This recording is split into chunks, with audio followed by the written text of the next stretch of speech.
Hey, welcome back. So this is maybe day two, actually.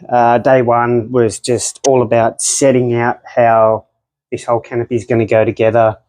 I've welded in some headboard brackets for the actual headboard itself, where I have the 12-volt accessory panel and inverter. But what I did do yesterday was make this 150mm headboard. And the reason why I went with 150mm is so I can hide a custom-made stainless water tank behind here. It's going to be roughly 50, 80 litres, something like that. I haven't figured out the dimensions 100% yet. The reason why the water tank has to go at the front is when I finish off underneath the tray, I'm going to have a big slide out drawer and the mud guards and toolboxes and stuff on the side. So there's going to be pretty much no room left under there to do that. So today, or this morning, I went to my second home, Bunnings, and I got some foil board. So I'll start off today with attaching some of the foil board insulation to the walls and the roof. And the reason behind this is if it's 30 degrees outside and I don't have any insulation or foil board on the walls and the roof, it could be possibly 50, 60 degrees or something like that inside. Now with temps like that, my AGM battery will not last long at all and my fridge will be working its absolute arse off. So to avoid all of that and make all my fridge and battery and all that last a lot longer, I had to spend a little bit more on getting it all insulated.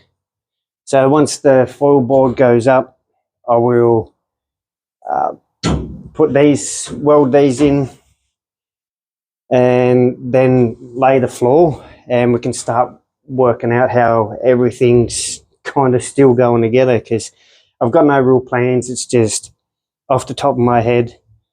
Once the floor goes in, I can kind of work out then where the fridge is going to sit and make my own slide out drop down fridge, because I think the fridge from just say the bottom of the floor was about 530 mil, so I think it's about there.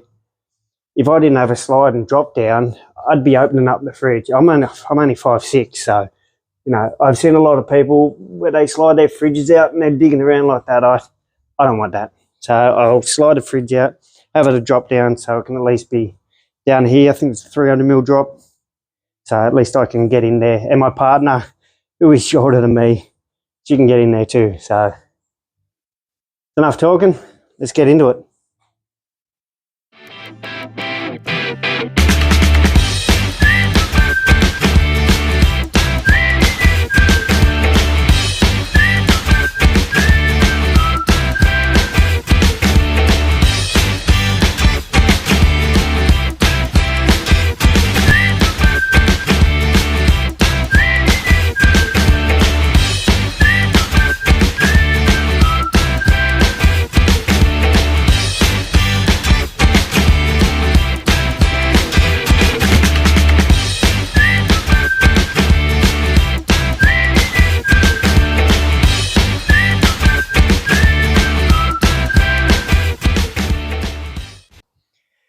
All right, so there's a lot of stuff I didn't film because who wants to watch someone cut in foil board? There's probably a million videos on YouTube about it. So I'll just flip the camera and I'll show you what I've done and what is to go.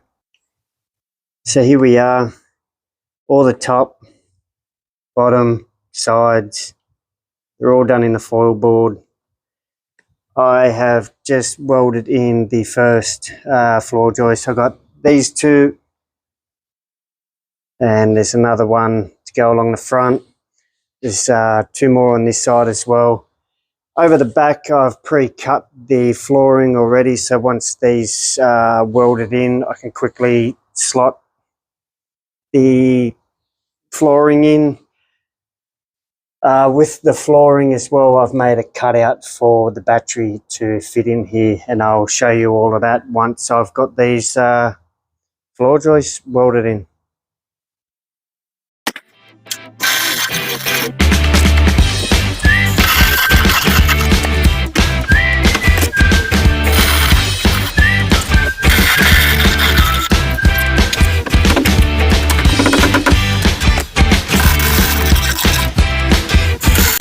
So as you can see with this setup, I've got a gap in here. There's a hole in there as well. With this foil board, I think they highly recommend an air gap. The only place I won't have an air gap is against the back wall, where like a 7mm bit of ply will be fixed straight to it. All up here and all underneath, everything else can breathe, so it'd be a lot better for thermal mass and all of that other jargon, whatever you want to call it. So I'll finish off welding all these on, and I'll slide the floor sheets in, and nearly ready for carpet. Alrighty, so they're all welded in nicely. As I said, I pre-cut the flooring before, so all this process can happen like that. Is that how it goes?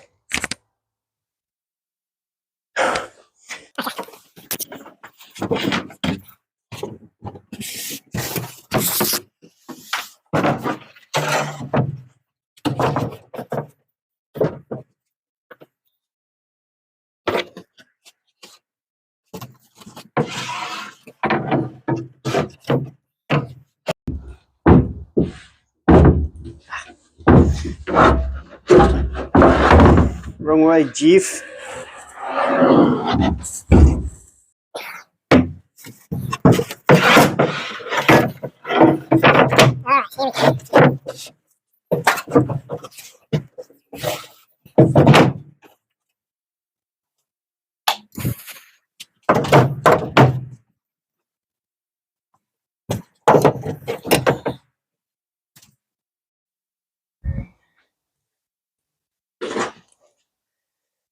Alright, so the floor's in. As you can see at the front here, there's a bit of a cutout. That's for my kick-ass 170 AGM battery.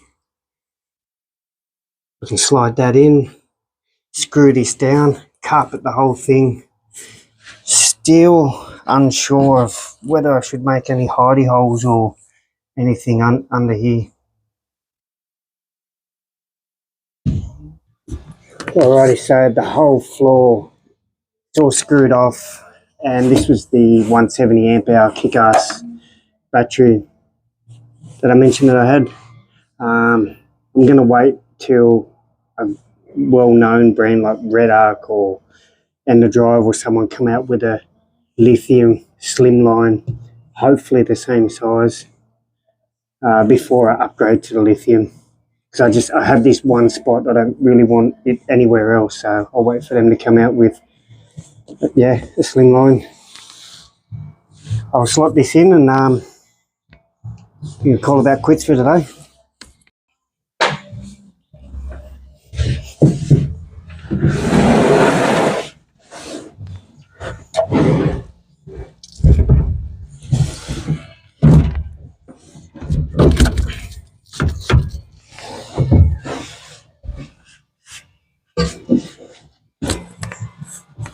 There we go, has its own little home. And from here on, since with these uprights, I left a 20mm gap behind.